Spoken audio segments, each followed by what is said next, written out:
wines, enjoy them with some food. But what I'd like to do is just give you a little history. My grandfather immigrated from Italy in 1904, and he ended up in Virginia, Minnesota, way up north, very cold. His family was not in the wine business over there. They were primarily stonemasons. And anyway, through working hard, he ended up with a grocery store, and the Italian immigrants asked him if he could buy grapes to make homemade wine. And he said, well, I'm buying produce from California, why can't I buy grapes? So thus the grape acquisition began, and he began shipping all over the United States and Canada, and within 4 short years, the grape shipping business was 3 times the size of the grocery business. He sold it, moved the family to California, and then there was an issue called prohibition. But it was legal for every head of the household to make 200 gallons of wine a year, so his shipping business just continued to grow.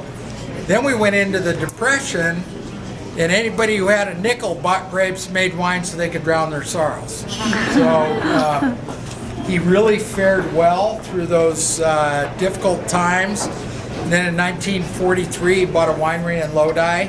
1937, he bought what is now the Maryvale facility. Back then it was called the Sunny St. Helena Winery. And then in 43, he bought Charles Krug. And he put my father and Uncle Robert to run Charles Krug. He ran the shipping business out of Lodi, and as happens with many family businesses, my dad and my uncle had a disagreement. Robert lost in the boardroom, went out, started his own winery with a lot of our help. We actually, I was too young, but when I say we, family, crushed his first harvest for him and helped him on his way. And they grew, they were very successful. My uncle was a fabulous marketing guy, probably one of the best for the wine industry in California. And as they grew, they needed more cash, and they went public. And 10 years after they went public, they diluted their shares down to 35%, and the board woke up one day, fired the whole family, sold the company, and there was not a whole lot that the family could do. We had since, over that time, bought the 2 sisters and Robert out. So now we're totally family controlled. I actually own no more stock. I'm working for my kids. I can't tell them that, though. You know? I've got 4 daughters. 3 of them are in the business. One's a winemaker. The other 2 are in sales marketing. Youngest one's still in college in Boston. My brother has a boy and a girl, and they're in high school and sophomore in college. So we'll see whether they want to come in the business. Hopefully they do. But we expect to continue this as a family company, you know, a long time down the road. We have successfully beat the tax man on transfers. Good shape. We're good shape there. We own 850 acres in Napa Valley, so Charles Krug, we grow all of our own fruit for. We're almost totally self-sufficient. We pulled out some Chardonnay and Pinot Noir this year for replant, so we're going to source some additional fruit to augment that. But outside of that, we grow all of our Cab, Merlot, Petit Verdot, Petit Syrah, whatever we do. The only 2 items we're buying is a little Chardonnay and a little Pinot Noir. The new addition to our portfolio is called the Divining Rod. And the story behind that is, I dated a girl in high school. Her father was a water witch. That's what we call ourselves. You know, it may not be the most beautiful term, but it's better than a diviner, I think. Anyway, so one day he grabs me and he goes, I'm going to see if you have the ability or not. And he used willows.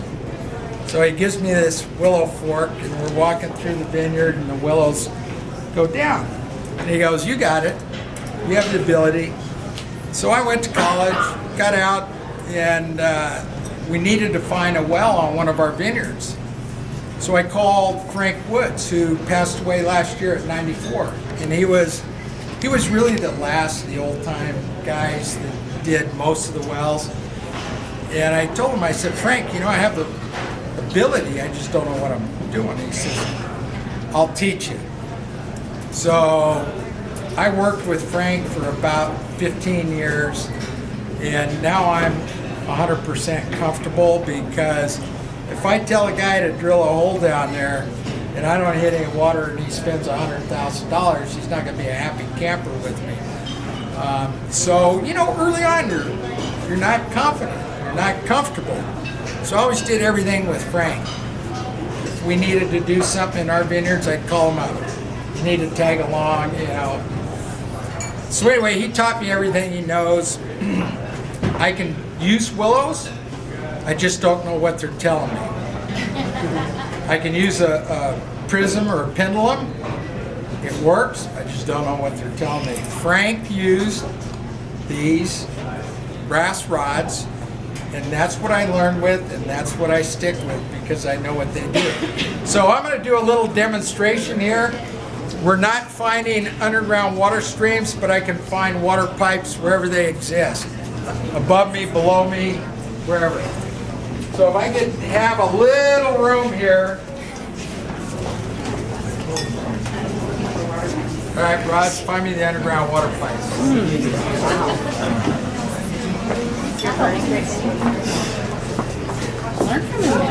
Okay, there's a pipe down here. So when I'm divining for well water, I need to find out which way the water's flowing. Pipes, which way is the water flowing? I'll stop it. So the water's flowing this way in this particular pipe. And the reason I do that is if I'm on a 100-acre property and I'm on this side and the stream's going to that side, I want to find the water on the bottom side, because there's more water down there than there probably is up here. Because underground streams are like above ground streams. There's tributaries. Smaller tributaries flow into it, and it becomes bigger and bigger as you go down. So the idea is find the most amount of water on the property. Obviously the neighbor's not going to let us drill for water on his place. So then we need to find out how deep, because I need to tell the well driller how deep to go. So we're going to find out. Is this pipe 12 inches? When they cross, that means yes. Is this pipe 18 inches? Is this pipe 24 inches? Is this pipe 19 inches? So this pipe is about 18 inches, and I give myself plus or minus 10%. So now we found that out. I need to find out how much water is under there. Is there 5 gallons a minute? Is there 7 gallons a minute? Is there 8 gallons a minute? Is there 7.5 gallons a minute? Okay, through research, I know that the standard in buildings is 18 inches. Now, if I'm on the second floor, I might find the pipe down here, and it'll say it's 10 feet or whatever. And I also know that most pipes in a building are 3/4 inch, and that's about what they flow, 7 to 8 gallons a minute. Does anybody not believe me? Maybe you do. You're just bashful. So anyway, I find how much water, how deep it is, and then I tell the driller, and then as they're drilling, the material that comes out of the ground will tell me if I'm hitting water, and it'll tell me if I'm hitting good water. It won't tell me how many gallons, but it will tell me if I'm hitting good water, mediocre water, or just a little bit of water. And then ultimately, there's water down there, you case it, and then you test it. And a typical well test is about 4 to 5 days. They pump it at various capacities, and ultimately they say you've got 100 gallons a minute. I just, for my brother-in-laws, who I do this for them for no charge, but they have a big orchard in the Central Valley, and they just finished drilling it last week, testing it, and it's the biggest I ever hit. It was over 5,000 gallons a minute. We don't know how much because the guy that pumps it, his pump was only set up to go up to 5,000. And the well driller told my brother-in-laws, in 35 years of drilling wells in this country, this is the biggest well I've ever seen. So they asked him, how'd you do it? I called my brother-in-law. He came up, we gave him 2 beers, and he found it. Does anybody have any questions at this time? Does anybody want to try their luck? Well, if anybody does, come grab me. And it's one of those things, you either have it or you don't. If you have it, you may have it weak, or you may have it strong. If you have it strong, then you'd have to work with me for 10 or 15 years to figure out how to use it. Can I really try it? Yeah, come here. I just want to understand it a little bit. Sorry. All right, you hold them Because I like was way back this. there, so I can see. Do not hold them like this because you Okay. need them to work.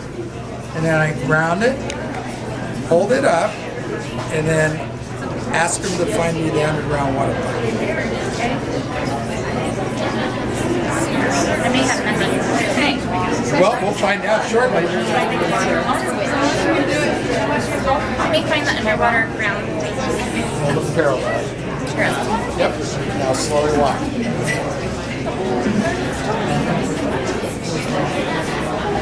Are you twisting those? I have no idea. Maybe it's just me. No, it's just me. Let's try it again. Try it again. Try it again. Okay, so firm grip on them? Firm grip? You can put a firmer grip. It's like me, right? So help me find the underground water, right? Is that what I say? Do you feel any pull? I do feel a pull, even if you're... You have it. I know. I can. That is so weird. Okay, now what do I do? Nothing. Just tell me. There's a crossing. It's telling her, here it is. So you have a degree of it, but not as strong as I do. See if you here. Sure. Sorry, everybody's ready to start.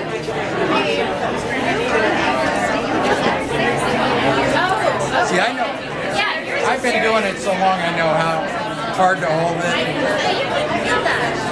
Oh yeah, I feel it. I feel the energy.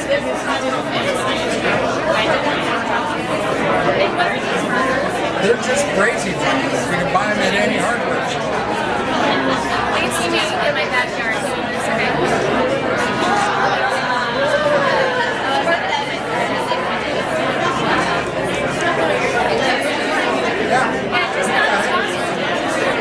No, you're not. Some people are and some aren't. And it's not something that you learn. No, Yeah. I cannot teach you any more. Do it that Here you go. This works, I'll tell you. Today's not. All right. This doesn't.